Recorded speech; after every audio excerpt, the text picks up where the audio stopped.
awesome, man. You got a TV show? It's How cool. about that, man? I haven't seen you in forever. I know. Last time I was like at the Laugh Factory. And you sound the same. Yeah.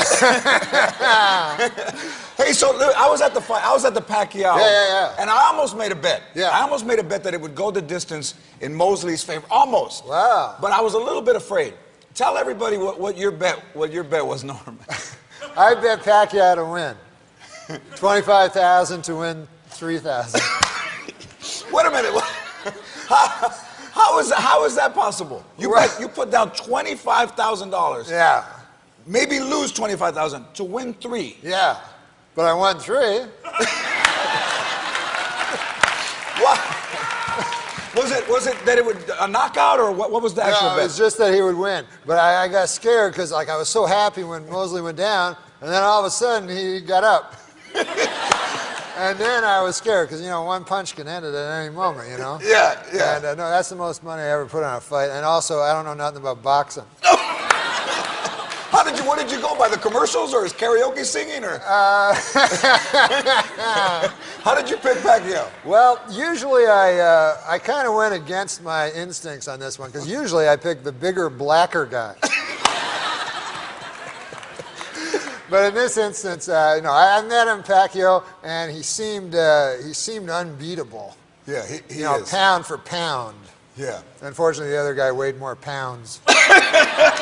Now, have you ever lost? Have you ever been devastated and lost like a big bet? I've lost everything I own 3 times. Tapped out? Yeah. That happened to me 3 times, but since I've gotten control of it since. But one time, man, actually after you lose everything, sometimes you kind of feel good. It's odd. But you feel like clean. You go, hey man, I feel all right, But my car's gone, my house is gone. You know what? I'm all right. I'm cleansed. I don't have my watch anymore. But one time I had nothing left, and I went up to my room, and I was like, I walked by the Coca-Cola machine. I love Coca-Cola. Yeah. So I said, I'm going to have a frosty Coca-Cola, But I only had 65 cents to my name, right? And it costs $1. So I hatch this plan. I'll go down to the nickel slots, and I'll make myself $1. So I go down there with my 65 cents. I'm putting in nickels, and it took an hour and a half, and I get up to 95 cents 8 times. And I never broke $1.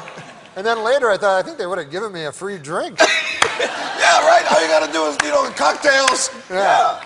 That's, by the way, how you know you're not good in gambling. When you have a gambling problem is when the guys start giving you things. You know what I mean? Yeah. Because pit boss, when you first go, you're like, hey man, the pit boss just offered me some free meat.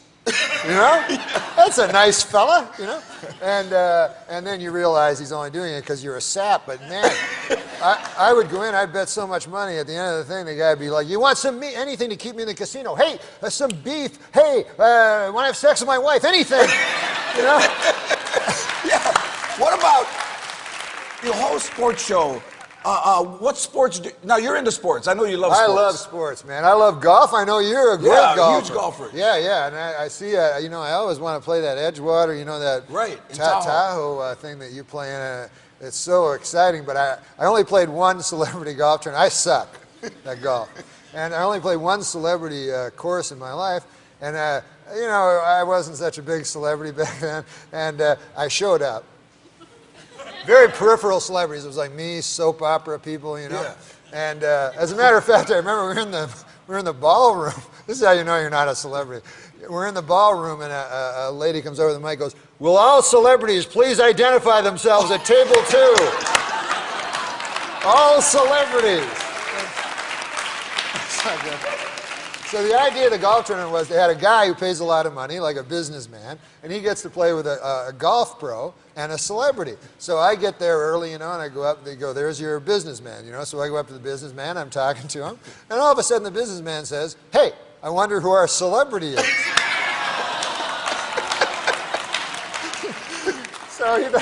So then it was humiliating because I'm a bad golfer, I'm ruining his score, and then he's recognizing every other guy. You know, he's like, that's the guy from Police Doctor. You know, and I'm like, so I started just making up stuff. I'm like, I know that guy. So when you were on Saturday Night Live, you made a lot of jokes about O.J. Simpson, like serious, right? Like yeah, heavy I did a duty. few, yeah. Yeah. Did you ever, in real life, have you ever run into him? Yeah, I met him one time. I was playing golf actually with Cato. How does that happen?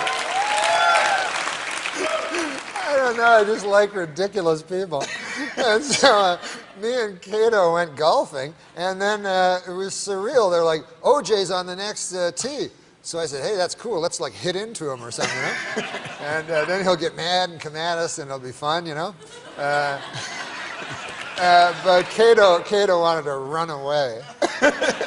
So we ran away. You never got to meet him? Never got to meet him. No, we ran for Cato's car and beat a hasty retreat. Now you opened for Bill Cosby, which a lot of times Bill Cosby never has an opening act. No. So it's very rare. Yeah, and he's my hero. You know, I know you love him. Yeah, you know? absolutely. And it was amazing. It was the University of Tulsa. It was 100,000 people in this college football stadium. And it was almost impossible to do. I didn't know how to do it. Like I would just went up there and I was like, anyone have an answering machine or whatever? And all you'd hear is like grumble, just people talking. Not that they hated me, they didn't even notice me. Right, yeah. And then Cosby was amazing. But afterwards I was talking to Cosby and I was like, you know, I just want to tell you, like when I grew up, my dad and I listened to you on records. You're the first guy I ever heard, and I love you, you know. And it was so important to me when you were young, when I was young. So he says, where does your dad live? And he talks and he doesn't use full sentences. And where dad live? So I said, he lives in Ottawa. So, you know, he turns to his road manager. He goes, Stan, the man's father lived. And now what, aren't we doing Ottawa? So Stan says, yeah, he checks, he goes, we're doing Ottawa in August, you know. So he says, give the man his father, we're going to get the number of the man's father, and then we will put him in the front row. Now, afterwards, we will take him back to the back, and we will talk to his father, because his father likes me, and this would be a good thing for the man. So, Stan, now I have to give my father's phone number to Stan. Problem is, my father's been dead 10 years. But I didn't want to say that and ruin the whole mood because he was being such a sweet guy. So I just write down some numbers. Like I write the area code of Ottawa and then 7 random numbers. And I go, here you go. So then like a couple of months go by and I'm doing a thing on the Drew Carey show. I'm doing a guest spot. Yeah. Stage manager runs over to me and says, Bill Cosby's on the phone, you know? Which shows you these powerful guys can just find anybody. So I run over to the phone, I answer, he's like, the man that answered the phone says that he is not, and then the other fella and the people, you know? So I'm like, no, that's my father's phone number. I just lie again. So anyways, if Bill Cosby's watching, he's really sweet. Sports Show with Norm Macdonald airs Tuesdays on Comedy Central. Norm Macdonald. I love you, brother. Thank you.